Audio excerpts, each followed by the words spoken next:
Yes, people, thank you for your support. And for those of you who are just listening to my video, please subscribe to my channel because I think I have a lot to offer my country. I realize that we are going through a whole bunch of turmoils and each one can teach one. So being a Jamaican, I told myself that I was going to stay in silence, and I've been in silence now for over 20 years. So when I realized the way how the crime rate is rising, it forced me to give a voice. And I realized that the police, they're doing some tremendous job. At times, regardless of how unfair you may view the police and how they do things, there are times that we need them. Without them, certain situation will escalate in such a manner that it's overbearing. We probably have to live with certain disaster for the rest of our life, unforgettable. So we're not just here to say the police is wrong, but we're saying as a police officer, you must conduct yourself in the appropriate manner according to the Constitution of the country. Because by fighting criminals, you might tell yourself that you're doing great, but on the other hand, you're still criminalizing. And one way of doing so is to not allow the citizen of the country to trust your behavior.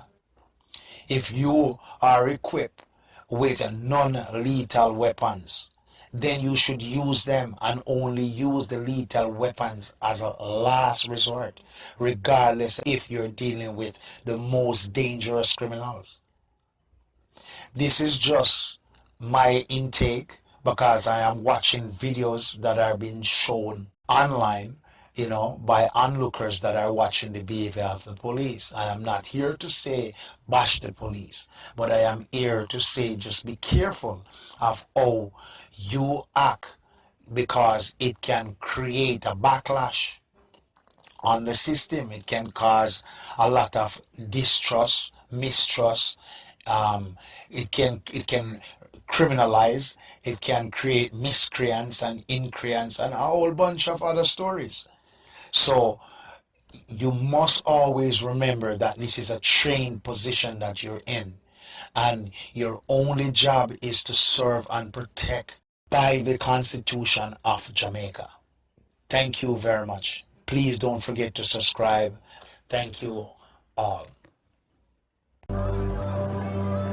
At least every other day in Kingston, police shoot someone dead. That's how the police operate. Dr. Carolyn Gomes is the Executive Director of Jamaicans for Justice. We have cases in our files. The 14-year-old Lance Zab, who was shot eating a piece of cornbread. At autopsy, he was still clutching the cornbread in his hand. We have Rennie Lyons, 5 years old, shot by a policeman who's running down a man who supposedly has a spliff, a ganja spliff. And he's running after him and firing. Renee's in her yard. He blows her head away.